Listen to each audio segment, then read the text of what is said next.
I thought I wrote you out of the last version of this script. You're not even supposed to be here. Where is the director? Leslie? What? Did you get that last script rewrite I sent you? Leslie? These people aren't supposed to be here, Leslie. It's not my problem, George. Shit. Well, I can't very well ask you to leave now, can I? I mean, it wouldn't really reflect all that well on me, would it? Or on the director? But then why should I care about her? She's not even working with the right script. No, I guess we'll just have to make do, you know, one of life's little surprises, I guess. You think you're all alone, you know, and then, bam, suddenly you got a group of would-be critics plop down right in front of you. I hope you didn't actually pay to get in here. Well, under the circumstances anyway, with all of you on board as stowaways, so to speak, I guess we'll just have to improvise now. Sort of like, well, I don't know, rearranging the deck chairs in the Titanic, he said optimistically. Well, let's have a go at it, shall we? Leslie, could you bring the stage lights down briefly, please? Thank you.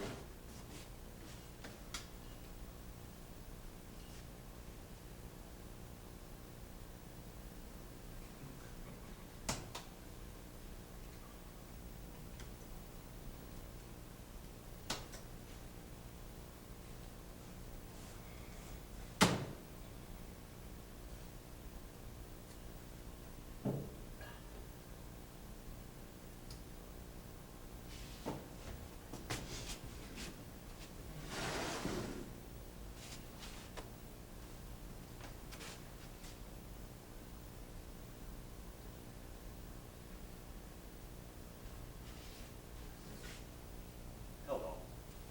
And welcome. I'm glad you showed up tonight. I was expecting you. Or rather, I was hoping you would come. I even wrote the script with you in mind. Oh, yes.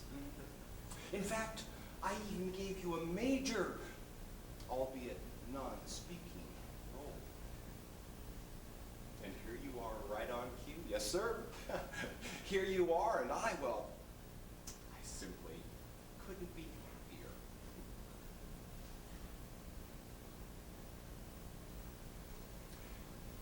Let's cut the crap, shall we?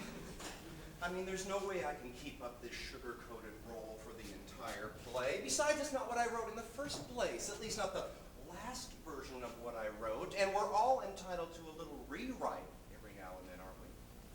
I mean, where would we be if we couldn't change our minds? I'll tell you where we'd be. Stuck right in the middle of somebody else's goddamn play. Well, that isn't going to happen here, not tonight, not in this scene anyway. Even if it did get started off on the wrong foot.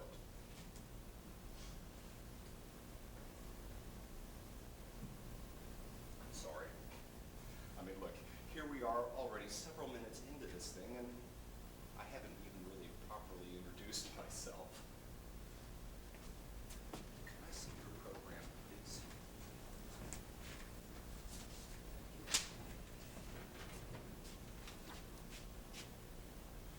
George.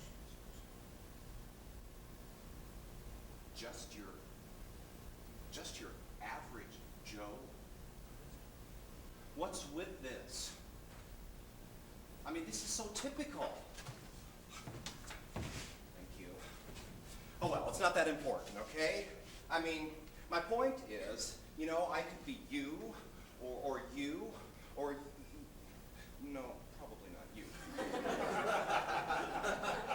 But you see, you know, I could just as easily be down there, and you could be up here. You know, because after all, from where you're sitting, here is there, and there is here. So there really is no difference here anyway, structurally speaking, between you and me. Or at least between the spaces that we happen to be occupying just now. I'll bet you're thinking, who was it anyway that said, What's in a name? You see, I rest my case. You know, it's not the questioner who remains, it's the question. It's always the question. And so even if one of you were tempted, you know, to, oh, I don't know, let's say expose my ignorance, and in so doing, improve your position, so to speak, in terms of relative power and knowledge. We all know is power, right? Right. Well, anyway, as I was saying, if one of you were to feel the need, you know, to put me in my place, and whether it be just for the record or to set the facts straight, I mean, good God, who knows what axes you have to grind, right? Right. Well, anyway, as I was saying, if one of you were to feel compelled, you know, to stand up and shout out loud enough for everyone to hear. Now, I'm not talking about just whispering to your husband or your wife or your date or your partner or a friend or some significant something or other or a stranger or whoever the hell it is you might be sitting next to. No, no. I'm talking about the public display of power. The demonstrative flexing, as it were,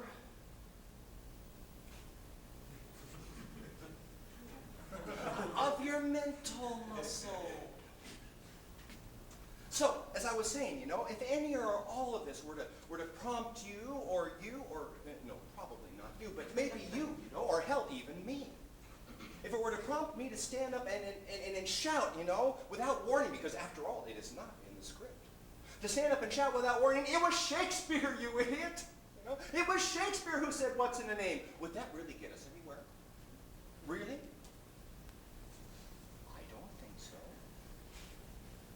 Besides, strictly speaking, Shakespeare didn't say it.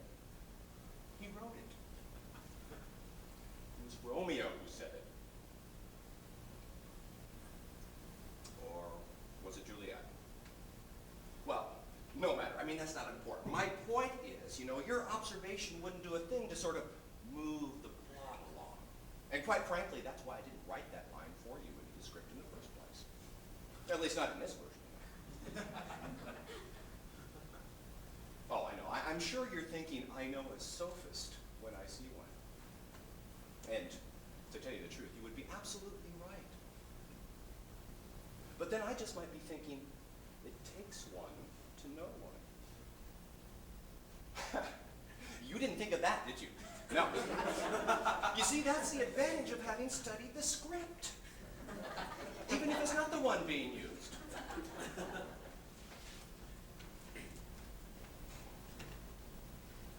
Okay, sure. Sure, I admit it. I wondered what I would do tonight if I had invited you, you know, and you didn't show up. Well, in all candor, I decided to sidestep this potentially embarrassing situation altogether by not writing you into the script in the first place. Right, Leslie? But then there really wouldn't be much point in me carrying on up here all by myself now, would there? Although I do seem to be the only one holding up my end of the conversation now, don't I? But then this isn't really a conversation, is it? Otherwise, you might be more involved, wouldn't you? Or hell, maybe you are already. I mean, good God, who knows what's going on in your heads? I wonder. And I wonder, you know, where tonight fits sort of in the cosmic scheme of things. But then I wonder, geez, is there even a cosmic scheme to things? I mean, really, I would hate to think that this is a reflection of that.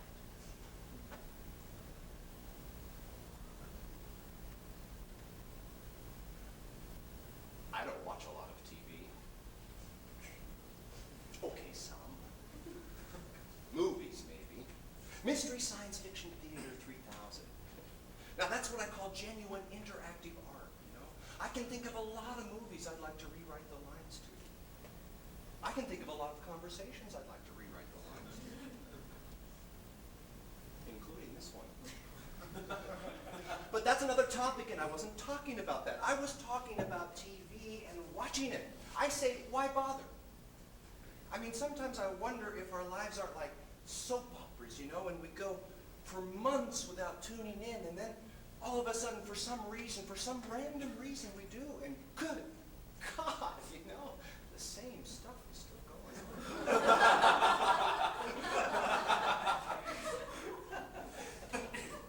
I wonder a lot.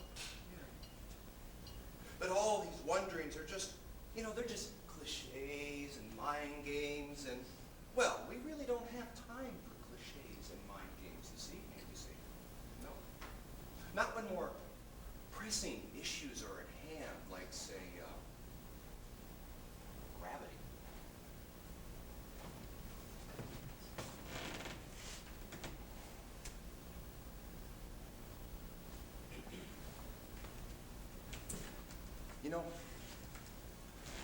I remember reading about a boy, or actually a man, probably about my age as a matter of fact, who, when thinking back on his childhood, recalled how he, as a small boy, could fly. Now, mind you, I'm not talking about, or rather, he wasn't talking about, almost flying or quasi-flying or, some sort of near-flight experience. Nope. I'm talking about flying, plain and simple, honest to God. Or to be more precise, I can talk openly with you, can I? To be more precise, it would have been within his power to fly if he'd only really, really wanted to, you see. Really, really wanted to. And, of course, if he'd gone ahead and given it a proper try. There was this one day, you see, a fall day, first grade at school, and on the way home, a wind of such magnitude blew that he could have leaned against it diagonally without falling over, sort of like a ski jump, like so, without even bothering to spread out his arms.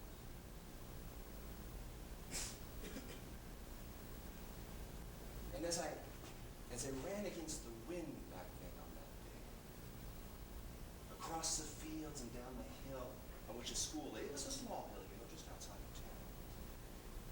Well, I pushed off the ground just ever so slightly, you see, just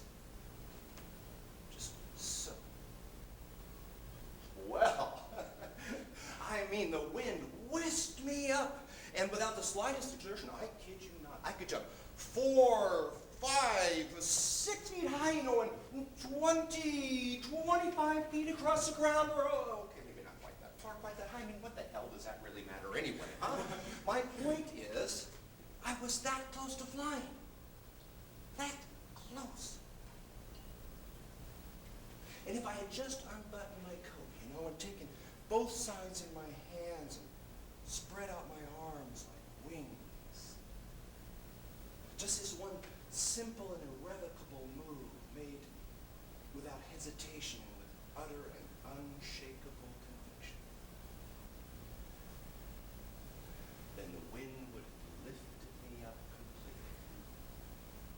And with the greatest of ease, I assure you, I would have sailed from the top of that hill across the valley below and over to the woods, and on past the woods down to the lake where our house was, you see. And once there, to the unbounded astonishment of my father and my mother and my sister and my brother, all of whom, every last one of them, were much too old, and consequently much too heavy, you see, to fly. I would have described an elegant curve, like this, so that I then might hover over the lake, reaching almost to the other side. And then finally I would have let the wind carry me back, leisurely, no big hurry, just leisurely. But at the same time, and probably most important, punctually, so that I'd be back at my house in time for lunch.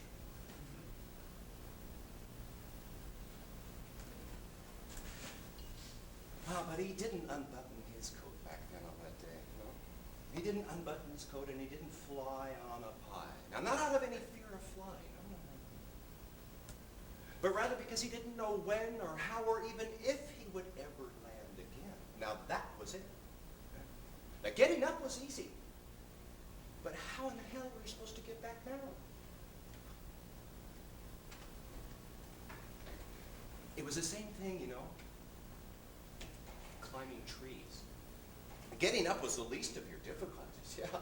I mean, you could see the branches in front of you. You could feel them with your hands, you know. You could test them for their strength before you pulled yourself up on them and then put first the one foot and then the other on some branch, you know. But climbing down, you couldn't see a thing, not a thing, yeah. And you had to poke around more or less blind in the jumble of branches below you before you put your foot on one, you know. And then more often than not, the footing wasn't all that good. It was slippery or mushy and you'd slip off or break through. And then if you didn't hold on to a branch tight with both hands, man, you fell to the ground like a rock. Oh, yeah.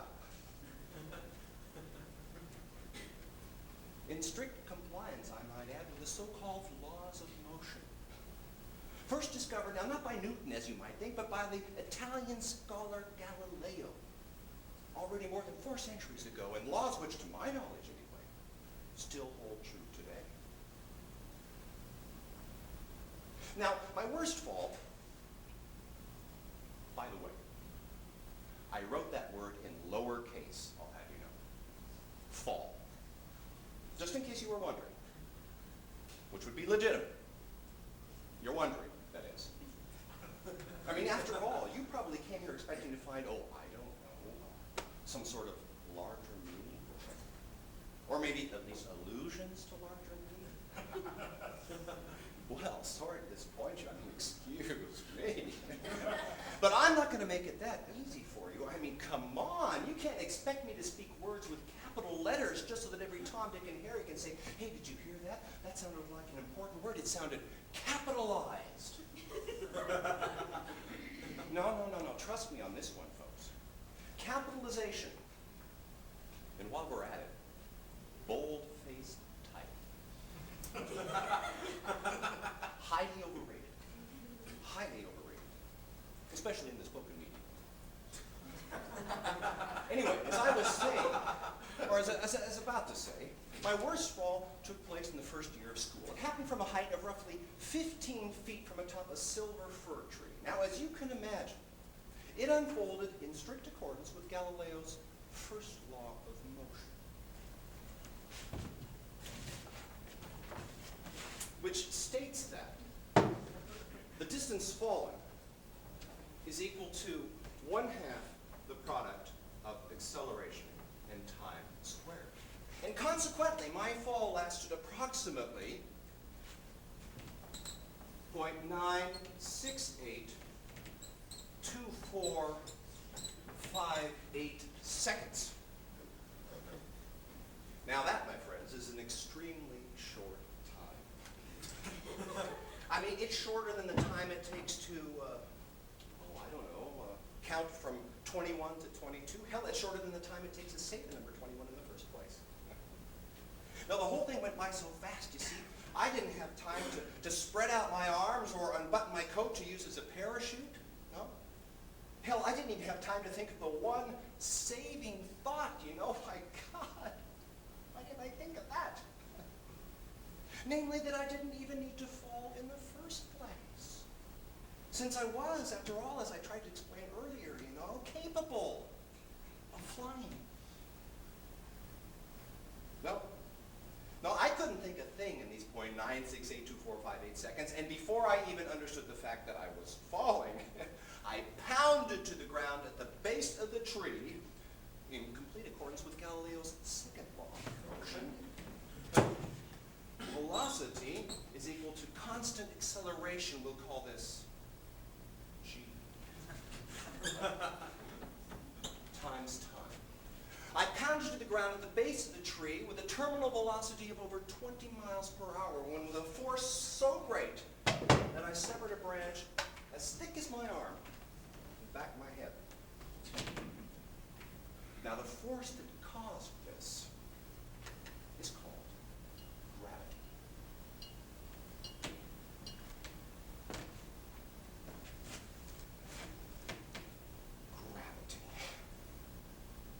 it not only holds the world together in its innermost workings, at least that's how Goethe's Faust phrased it. No, it also has a peculiar characteristic of attracting everything, and I do mean everything, no matter how large or how small, with vehement force. And it's only as long as we say, still repose within our mother's womb, or hang motionless, sort of like divers in the sea. It's only then that we appear to be free of its grasp. Free of its grasp.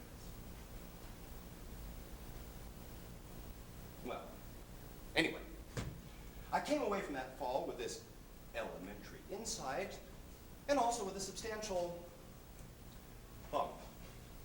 Now, the bump itself went away after just a few weeks, but over the years, there on the spot where the bump used to be, I could sense a strange tingling and throbbing whenever the weather was about to change, especially when snow was in the air. And today now, nearly 40 years later, my head still serves as as a trusty barometer. And I can predict more accurately than any weather service whether it's going to rain tomorrow or snow, whether the sun's going to shine or a storm is approaching. Oh, yeah. And I also think that a certain confusion and, I don't know, maybe lack of concentration with which I've been afflicted of late, I think that these are the belated consequences of that fall from the tree, you see. That's why it gets harder and harder for me to stay on the topic, to formulate a thought briefly and concisely. And when I'm telling a story, so like this one, God, I've got to watch out like the devil that I don't lose my train of thought. Otherwise, I'll pretty soon be talking about everything under the sun, and I won't even remember how it was that I started.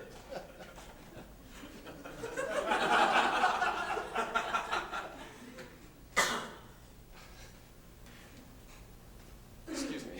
I think I may have been rambling somewhat. But perhaps now you understand my concern at the outset, that we at least get the beginning straight. Let's see now. How did that go?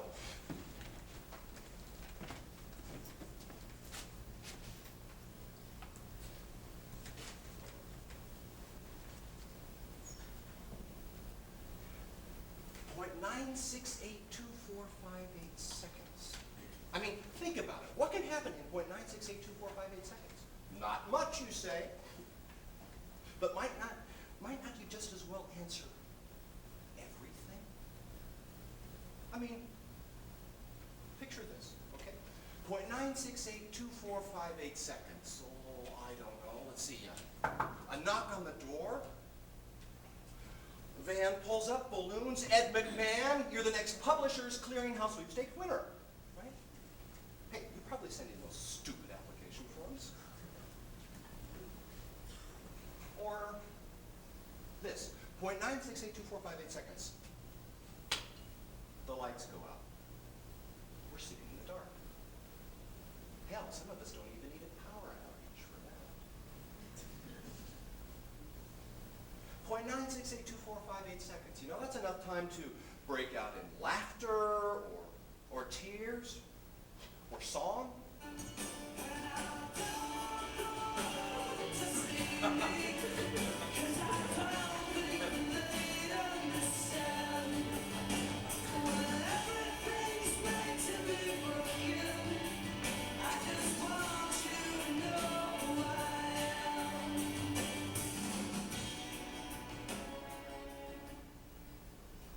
Thank you, Leslie. That was a nice touch. Very nice.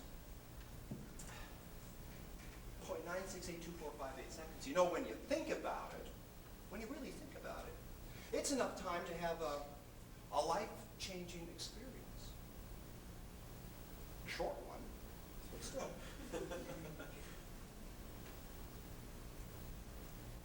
Can life be started in .9682458 seconds? I mean, it can certainly be snuffed out, right? Pow! .9682458 seconds, maybe less.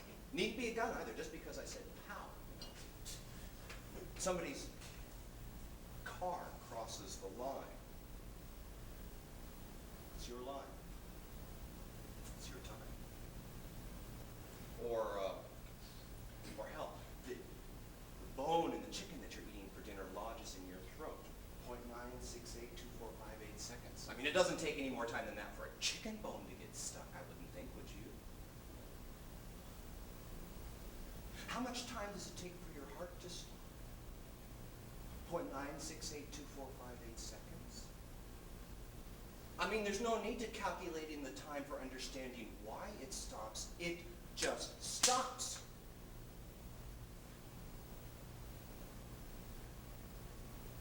How much time does it take to lose a friend? A lot. How much time does it take to lose a parent? Or a child?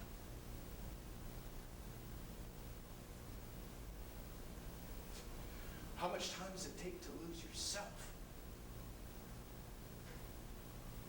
How much time does it take?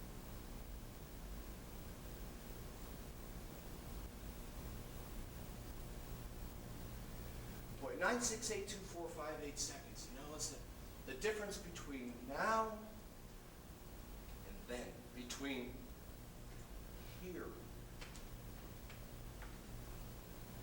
gone, between deciding yes, deciding no, or not even deciding at all. It's a difference between what is and what might have been. In other words, you see, the difference between life and death.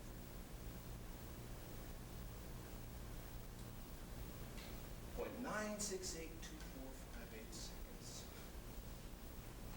It's goddamn eternity, if you ask me. Yeah, but who's got time to think about eternity? I mean, come on, let's get with it. After all, what are we waiting for, huh? I mean, time is money, time's a waste, and we need to budget our time. Can you put some time aside for me? Is this worth your while? Hey, memento mori. We're all living on borrowed time. Why, just look at how much time you've lost tonight already. But hey, thanks for your time. No time like the present, you know. Me, I like my time to go.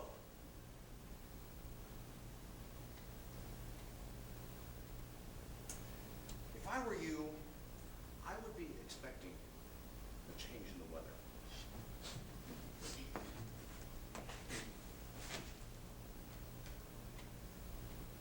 It was quiet, you know, up there in the trees. Nobody ordering you around. Or if you climbed high enough, you know, their voices faded, just sort of blended in with the rustling of the leaves and the creaking of the branches. And the view. I could see not only past the house and the garden, I could see past the other houses and the other gardens, you know? Down to the lake and the other side of the lake, the land all the way up to the mountains. And at night, when the sun went down at night, I could see the sun even on the other side of the mountains. That's long after it disappeared from the view of the people down below. It was almost, you know, it was almost like flying.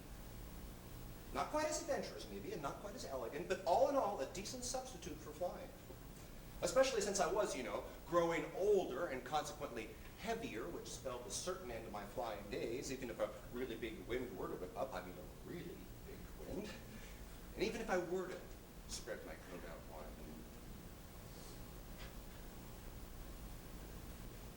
I thought I'd be able to climb trees my whole life long.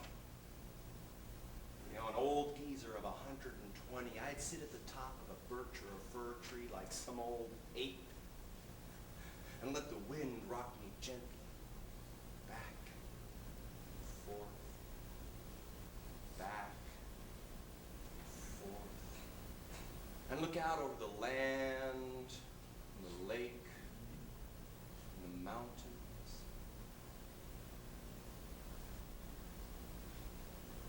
Oh, sorry. I seem to have been rambling again. I'll need to consult my script on this one.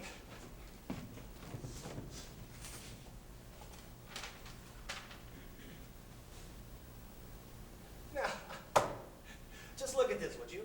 I mean, this is the kind of bullshit that just really gets on my nerves. I would love to meet the asshole who wrote this crap. Leslie? Leslie? There's not supposed to be a knock on the door here, Leslie. Christ, the fucking door isn't even functional! Not my problem, George. Okay, hold your horses. Look, this door isn't even real. You're gonna have to go around behind the stage to your left. Over here, through the scrim, that's the entrance. And who the hell are you?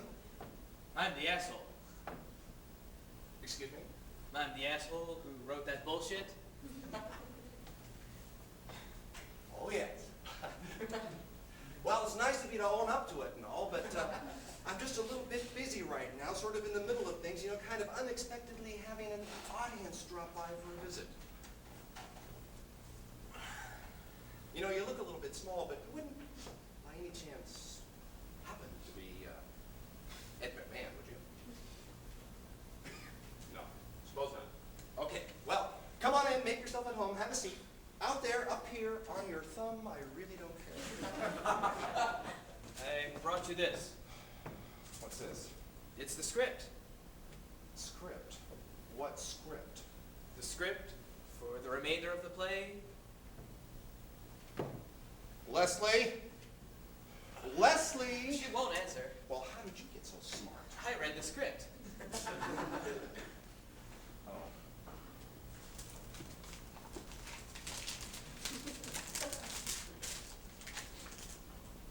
Do not fold.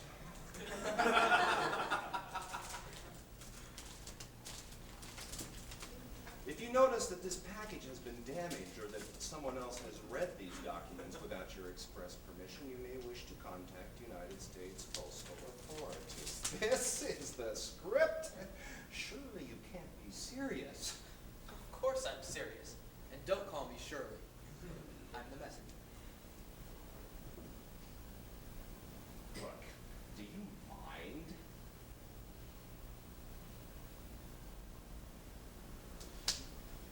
Yeah. Are you sure you're not Ed McMahon, or this isn't Candid Camera, or something like that? Yeah, right. Damn.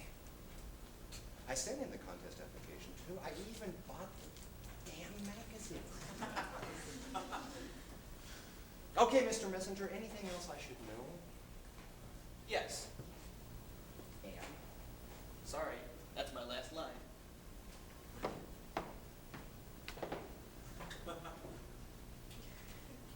I could use a change of scenery. Couldn't you use a change of scenery? I could use a change of scenery. Leslie, isn't there supposed to be a scene change here? I thought so.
Good so.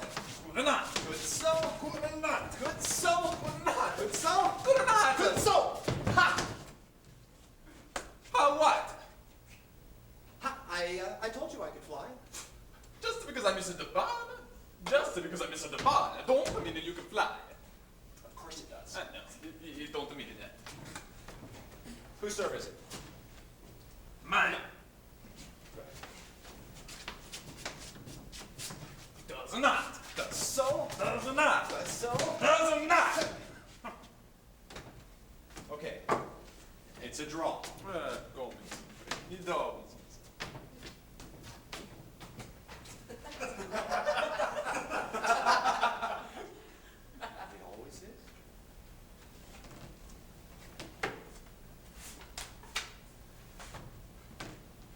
It always is.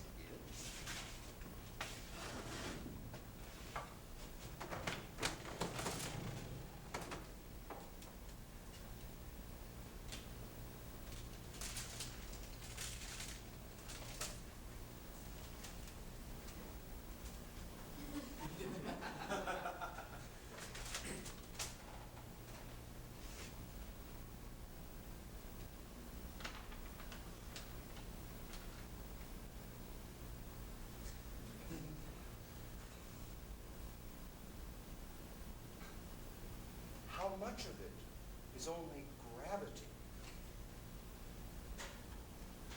All those words about love, integrity, and the difference between night and day. How much of it is only unwitting acceleration? The uncompromising rush to get from here to there. How much of it is only passing through windows and other ordeals? How much of it is time spent, time less spent? How much of it is latitude, shifting degrees of separation? How much of it is fear? Fear of heights, fear of depths, fear of motion, fear of emotion.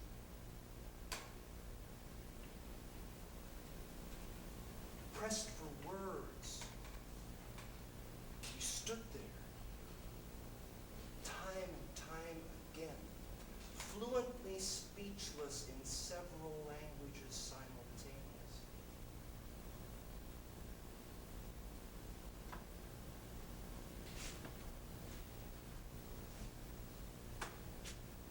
You used to be able to climb trees. Do you remember? How long has it been? What happened? You used to be able to fly. Do you remember? How long has it been? What happened? You used to be able to see the sun on the other side of the mountains. Remember? How long has it been? What happened? What happened? Like everyone else, you know, you wanted to become the self-evident body and walk off the edge of the earth. In all that space, under all that gloom,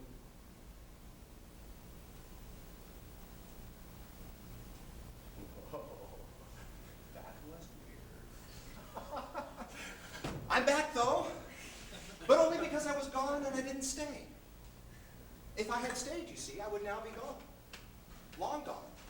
But, as you can plainly see, I wasn't gone long. Neither prior to my return nor subsequent to my departure. Which latter would have been premature if I had left earlier, and non-existent if I hadn't left at all. But let's face it, you know, there are some places best attended in absentia. That's Latin for not being there.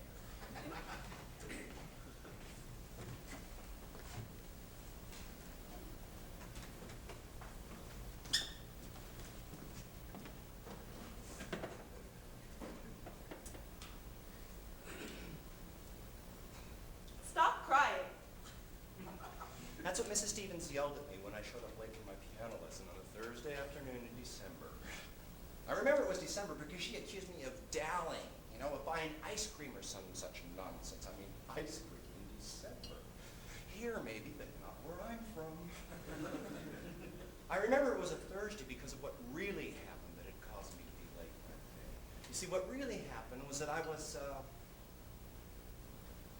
I had been, I was stood up. That's right, stood up by my first great love. If 10-year-olds can, in fact, be stood up. But if they can, that's what I was. And I don't even want to go into it here because even though I put it behind me a long time ago, it's just not what I want to talk about right now. Stop crying and get your music out. You probably haven't practiced again all week. Well, now, as much as it pains me, I can't say that Mrs. Stevens was entirely wrong. You see, in point of fact, I'd hardly touched the piano all week. On the one hand, because, I had more important things to do. And on the other, because the etudes she had given me were so disgustingly difficult. God, fugue-like monstrosities that you were supposed to play at some ridiculous tempo, Both hands running in opposite directions, the one hand lingering over here for some ungodly reason, and the other hand over here, with weird rhythms and unusual intervals. And on top of all of that, the music sounded wretched. The composer's name, if I'm not mistaken, was Hester. Well, he can go to hell. Nevertheless, I think I would have done a decent job of weaseling my way through the two pieces if I hadn't been so worked up because of, I just don't want to talk about that. Besides, it was a long time ago. But my nerves were shot, it's true, and I sat there at the piano, sweating and trembling, and before long, my eyes welled up with tears. The 88 keys and Hessler's etudes in front of me, Mrs. Stevens behind me, breathing angrily down the back of my neck. I sat there, and I failed miserably. Utterly and completely. I mixed up everything. Bass clef and treble clef. Whole notes and half notes, quarter rests and eighth rests. I didn't even make it to the end of the first line, and keys, notes, and my spirit just all dissolved into a mist of tears. I remember I lowered my hands from the keyboard and cried quietly to myself. Now, I don't really need to mention here. You seem to be attentive and perceptive listeners. So I don't really need to mention here that my tears were not about any confusion over clefs or notes or rests. But Mrs. Stevens assumed as much, and really, how could she know any differently?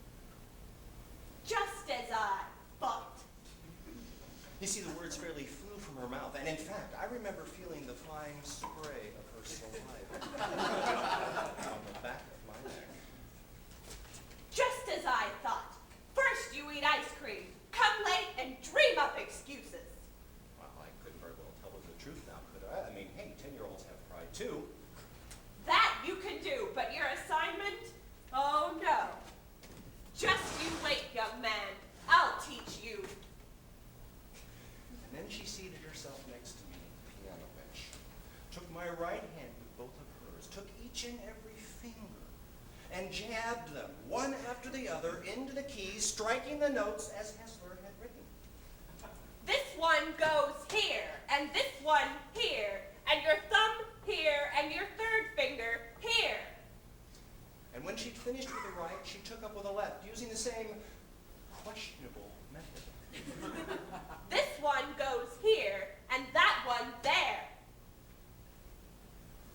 Now, mind you, in the intervening years, I've read a thing or two about teaching. And even though I hadn't read them yet at that age, still I sensed that she was going about this all wrong. She pushed and pulled around on my fingers so relentlessly, I thought she wanted to, to knead the etudes into my hands, note for note. It hurt more than a little and went on for, maybe half an hour. And then she finally set me free, you know. She slammed the book shut and hissed. Next time, young man, you'll be able to play it.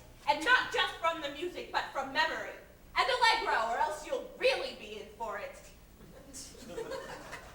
And then she pulled out a thick score for four hands. My God, it was a heavy piece, and banged it down on the piano. And now we're going to play Diabelli for 10 minutes, so that you finally learn how to read music. Woe is you if you make a mistake.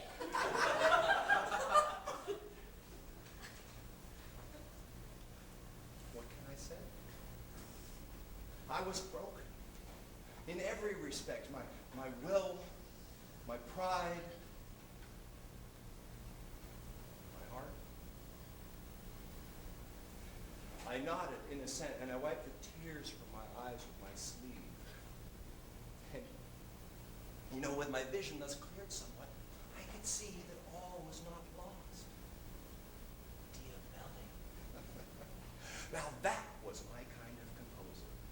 Not some sort of fugue butcher like that despicable Hessler guy. You know, Diabelli was easy to play. Simple to the point of simplistic, and yet sounded all the while first rate. I loved Diabelli. You know, even though my sister always said, "What, can't play the piano? Don't worry, you'll still be able to play Diabelli. Just look at my brother."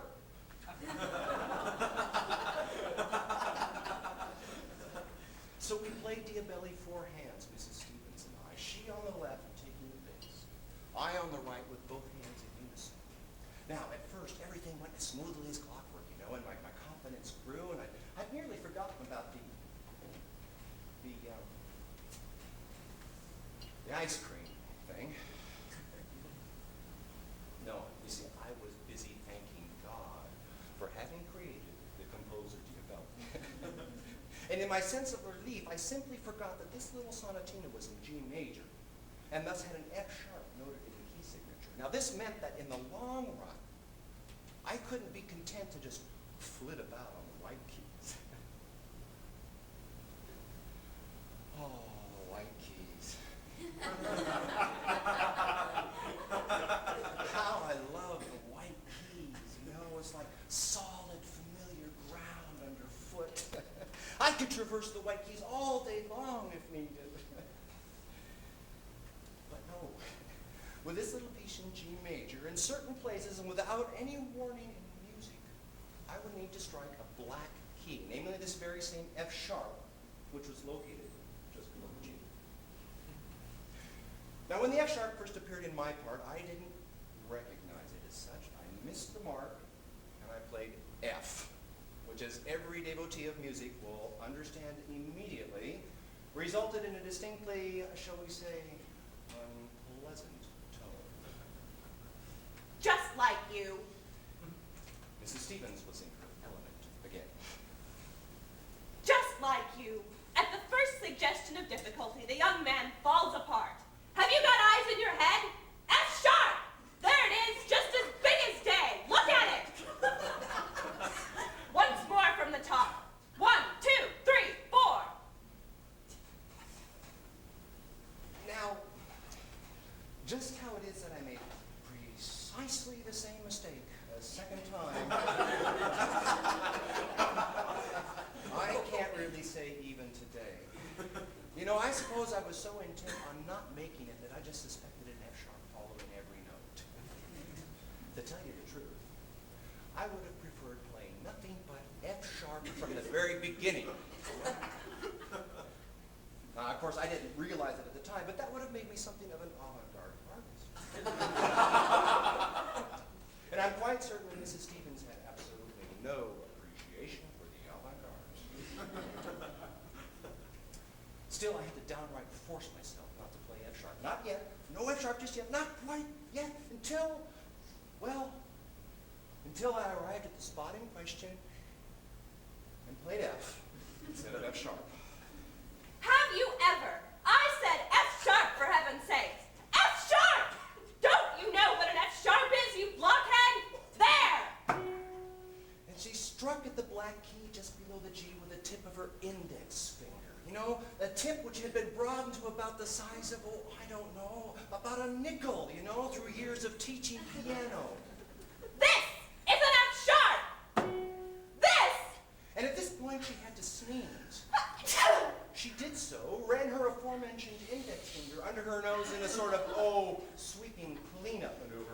say, followed up with 2 or 3 more emphatic strikes on the key, yelling at the top of her lungs, This is an F sharp! This is an F sharp! Then she took out her handkerchief and blew her nose.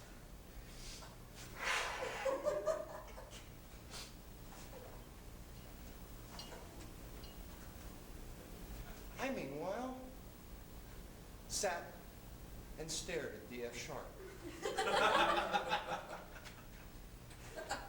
There was something sticking to the closest end of the key,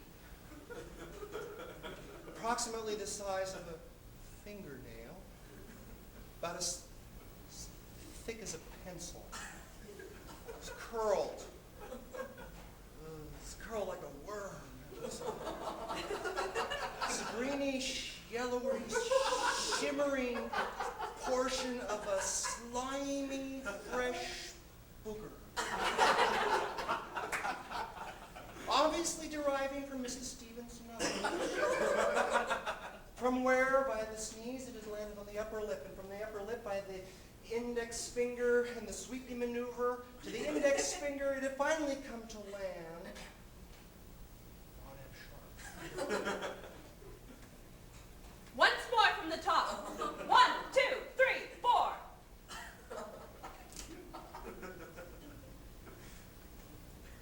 Ladies and gentlemen, I'll tell you this much. The next 30 seconds were among the most dreadful of my entire life. I could feel the blood rushing down my chest.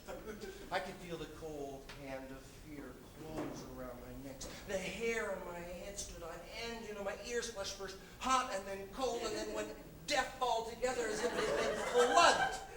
So I couldn't even hear anything of the beautiful Antontia Belli melody I was playing.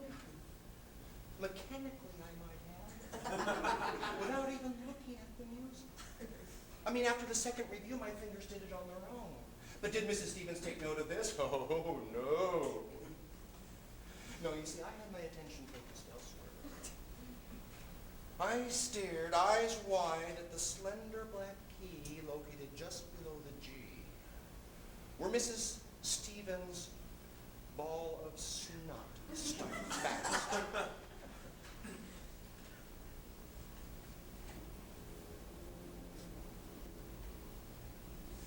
7 measures to go. 6. You see, it was clearly going to be impossible to touch the key without striking down in the middle of the slime. 5 measures to go. 4. But if I didn't touch down in the middle of the slime and for the 3rd time played F instead of F sharp. 3 measures to go. Oh, dear God. Make a miracle happen. Do something. Say something. Open up the earth. Crush the fucking piano. Make time run backwards so I don't have to play this stupid F sharp. 2 measures to go. 1 measure to go. But God in heaven was silent and did nothing. And the last ungodly measure was upon me. It had, I remember it so clearly, it had 6 8th notes, running from D down to F sharp and culminating in a quarter note on the neighborly G. As if plummeting to hell. My fingers negotiated the descending series of 8 notes. D, C, B, A, G. F sharp now!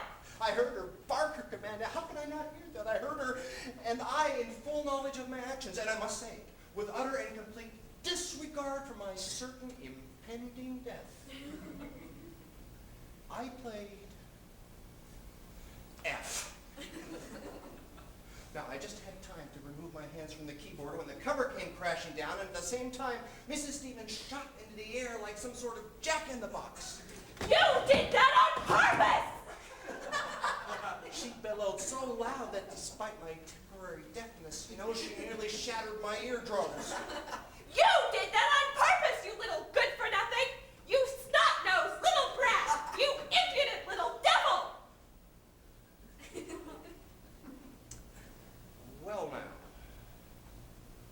I silently took offense at the reference to snot.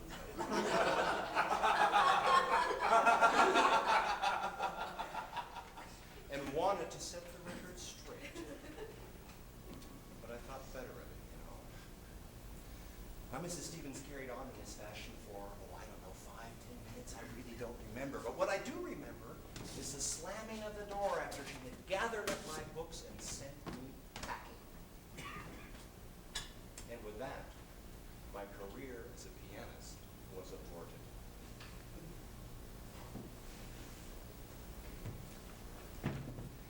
So, you see what I mean about some places best attended in absentia? I mean, I would have been better off not even going that day.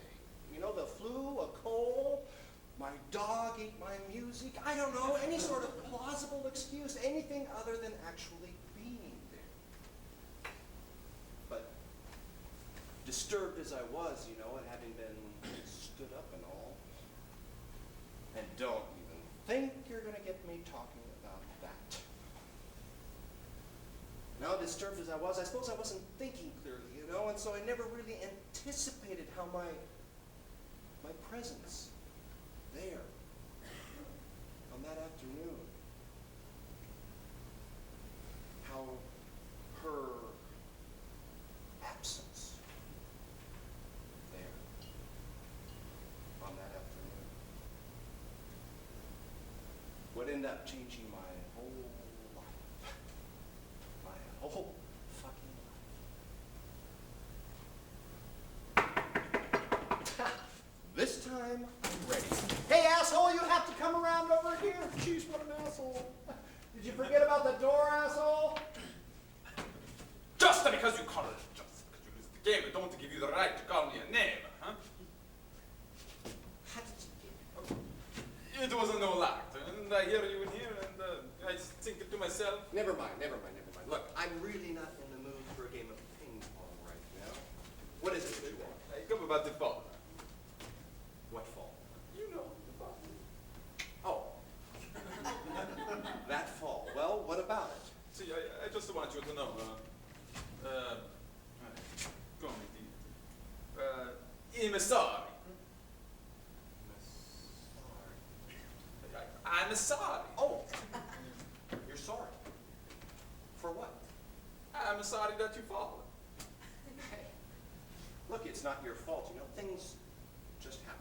Sì, ma qua erano le mie leghe di movimento. Well, yes, those were your laws of motion, but I really... I just want you to know. It non era personal. It no person.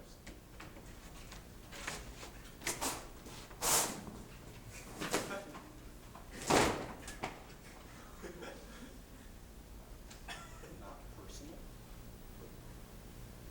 Not personal? Well, I knew that. Of course I knew that.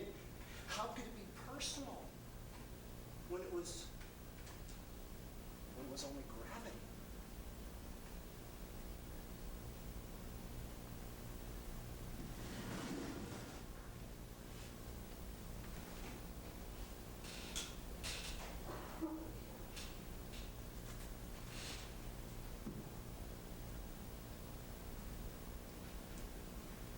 To tell you the truth,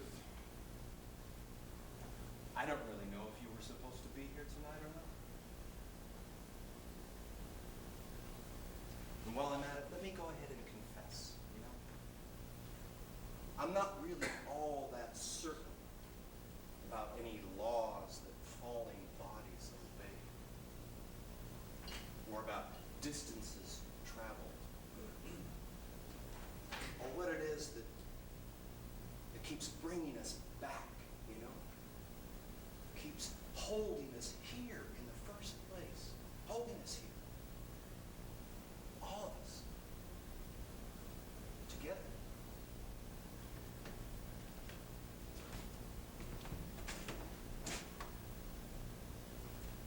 It must be